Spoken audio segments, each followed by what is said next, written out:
नमस्कार मित्रांनो, आम्ही सगळ्यांनी मिळून बनवली कोकण स्पेशल चिकन पोपटी आणि छोटी प्रांची बनली होती माझी सूश. त्यासाठी आम्ही गेलो माझा फ्रेंड प्रसाद याच्या गावी सफाळ्याला. आणि हे बघा तिकडे काय मिळालं मला. सफाळ्याला मिळाले सफेद रताळे. मग मी शेतामध्ये जाऊन भांबुर्डीचा पाला आणला. मीनवेल प्रसादने आगीसाठी काट्या गोळ्या केल्या.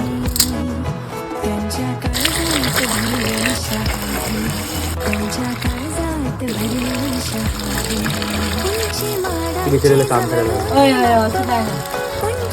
और ये लोग हैं जो मेरे को हेल्प कर रहे हैं. हे मी हिंदीत का म्हणालो हे मलाच माहिती नाही.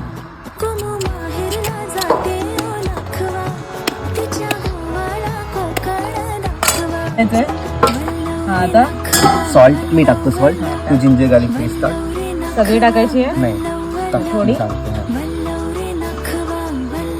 अजून बायला स्क्रॅच आली आहे का रे? लाईन गेली आहे ती ह्याच्यावरती रे स्क्रीनवरती. कळलं मला. हा व्हिडिओच्या मध्ये हे सगळं असं बोलतंय ते चालतं का? वेळ नाही नाही टाकायचं. थोडं थोडं बस. आता हा हात चालेल.